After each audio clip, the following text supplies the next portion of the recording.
अस्सलाम वालेकुम। आज बहुत ही ख़ास मुद्दा लेकर आप लोगों के बीच में आया हूँ और बहुत ही अहम जानकारी भी है। एनआरसी का कायदा मुसलमानों को सिटीजनशिप नहीं देता है। ये आप लोग एक बार अपने दिमाग में बिठा लें। अभी व्हाट्सएप पे एक मैसेज आए थे कि सरकार जो पर्ची दे रही है इलेक्शन की, वो पर्ची को संभाल के रखो। सूरत में तो इलेक्शन ही नहीं है, वो पर्ची आने वाली नहीं है। आने वाले वक्त में वापस चुनाव आएगी, पर्ची आएगी, लेकिन क्या मतदार यादी में आपका नाम है? आपने चेक किया है? नहीं है। बहुत से लोगों के नाम नहीं है। तो इसके ऊपर किसी ने सोचा ही नहीं है। क्यों ना हम एनआरसी के कायदे को ध्यान में रखकर इसके ऊपर काम करें। हमारे मोहल्ले की पर्सनल मतदार यादी बनाएं, हमारे मोहल्ले का एक पर्सनल रजिस्टर बनाएं, मोहल्ले का पॉपुलेशन रजिस्टर बनाएं, मस्जिद वाइज काम करें, संस्था वाइज काम करें, संस्था को सपोर्ट करें। क्योंकि आने वाला वक्त ये नहीं पूछेगा शेख है, मियाँ बाई है, भरूची है, पटेल है, वोरा है, ये कौन है? हम सब मुसलमान हैं। तो इसके ऊपर हमको काम करना पड़ेगा। हम उम्मती है, उम्मती बनकर काम करना पड़ेगा। ये रांदेर का है, ये सूरत का है, ये बाहर का है, ये कहाँ का है, ये इधर का है, ये यूपी का है, ये बिहार का है, ये सब छोड़ देना चाहिए और एक होकर हमको अपना पर्सनल रजिस्टर बनाना पड़ेगा। और ये मैं आपको आगाह कर रहा हूँ, ये आपको चेतावनी दे रहा हूँ कि आने वाला वक्त बहुत ही बुरा होने वाला है। क्यों बुरा होने वाला है? क्योंकि डॉक्यूमेंट्स के बेस पे हम मुसलमान बहुत पीछे हैं। सरकार की योजनाओं के अंदर हम लोग बहुत पीछे हैं, बहुत पिछड़े हुए हैं। एजुकेशन की बात आती है, हम लोग पिछड़े हुए, नौकरी की बात आती है, हम लोग पिछड़े हुए। बार बार सबको कहा जाता है कि अपने एतराफ़ के अंदर काम कीजिए, अपने एतराफ़ के अंदर डॉक्यूमेंट्स कंप्लीट कीजिए, पहले अपनी फैमिली के डॉक्यूमेंट्स कंप्लीट कीजिए।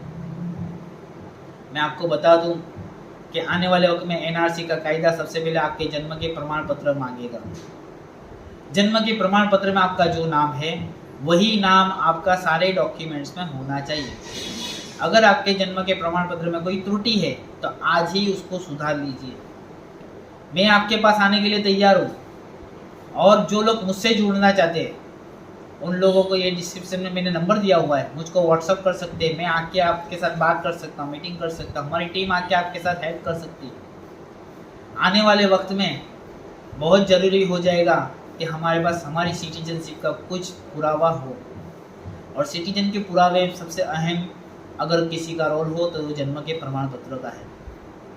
उसके अलावा जो डॉक्यूमेंट्स है, सरकार कह रही है कि वो सिर्फ आपके ओळख के प्रमाण पत्र है, जन्म के प्रमाण पत्र नहीं है। तो जिसका भी जन्म ईस्वीसन 1950 से लेकर 1987 तक हुआ है, 1 जुलाई 1987, याद रखना, ये डेट को याद रखो आप, 26 जनवरी 1950 से लेकर 1 जुलाई 1987, तो उनको अपना जन्म का प्रमाण पत्र कंपलसरी फर्जियात निकलवा कर रखना है। उसके अलावा अगर आपके पास पासपोर्ट है तो आप उसको अपने नागरिकता के पुरावे के तौर पर रख सकते हो, लेकिन पासपोर्ट चालू होना चाहिए, एक्सपायर नहीं होना चाहिए। उसके अलावा आपकी कहीं पे ज़मीन हो, लैंड हो, उसके 7/12 में आपका नाम होना चाहिए। बाप दादा के नाम से नहीं चलेगा। क्योंकि अभी भी हम देखते हैं कि लाइट बिल हो या वेरा बिल हो, टैक्स बिल हो, उसके अंदर हमारे बाप दादाओं का नाम चल रहा है। तो ये नहीं चलेगा, सरकार आपकी कोई बात नहीं चलाएगी। हिंदुस्तान की आबादी 140 करोड़ के आसपास है और उसमें से 18 करोड़ मुसलमान हैं। शायद आपने व्हाट्सएप पे एक मैसेज पढ़े होंगे, केरला में मस्जिद वाइज काम हुआ और वहाँ पे अपने डॉक्यूमेंट्स लोगों ने बनाए और 100% डॉक्यूमेंट्स कंप्लीट करे। जिन लोगों की डेथ हो गई है उनको मतदार यादी से निकाल दीजिए, जिनका शादी हो गया उनको निकाल दीजिए, शादी करके अगर कोई नई लड़की आई तो उनको मतदार यादी में ना किए, 18 साल का कोई हो गया हो तो उसको मतदार यादी में उसका नामांकन कराइए। तो ये बहुत ज़रूरी है, जिसमें हम मुसलमान पिछड़े हुए हैं। और ये कड़वी बात है, ये बात संस्थाओं को सोचना चाहिए, ये बात सामाजिक कार्यकर्ताओं को सोचना चाहिए। ब्लड कैंप से अब कुछ नहीं होगा, हॉस्पिटल कैंप से अब कुछ नहीं होगा, डॉक्यूमेंट्स के कैंप करना पड़ेगा। और ये आने वाले वक्त की मांग है, आने वाले वक्त की पहचान भी यही होगी। अगर हमारे पास डॉक्यूमेंट नहीं होंगे तो आपको आपका पड़ोसी भी नहीं पूछेगा। डिटेक्शन सेंटर की बातें चल रही है, मैं बार बार देखता हूँ, बहुत वीडियो आते हैं, मैं देखता हूँ डिटेंशन सेंटर बढ़ रहे हैं। एनआरसी का कायदा आसाम में लागू हो गया, आसाम के अंदर क्या हालात है आप जाके देखिए, 10 लाख लोगों को एनआरसी में ले लिया गया। तो अब सोचने वाली बात है, अब चैन से बैठने वाली बात नहीं है।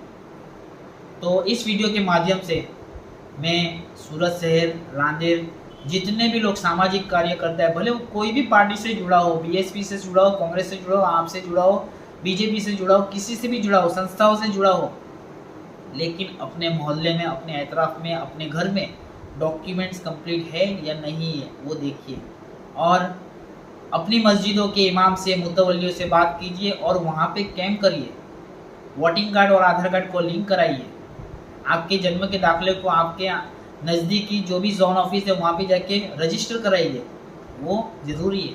अगर रजिस्टर नहीं होगा आपका जन्म का दाखला तो वो नहीं मान्य रखा जाएगा। तो आपको इस वीडियो के माध्यम से मैं आगाह कर रहा हूँ। एनआरसी के ऊपर और भी ज़्यादा जानकारी के लिए मैं आगे वाले नए वीडियो के अंदर आपको बताऊँगा, लेकिन आज आपको आगाह करने के लिए वीडियो बना रहा हूँ। आप मेरे साथ जुड़िए, मैं आपको एनआरसी के ऊपर आगे किस तरीके से काम करना है, किस तरीके से कैंप करना है, वो ज़्यादा जानकारी इंशाल्लाह दूंगा। सोहेल शेख, रांदेर।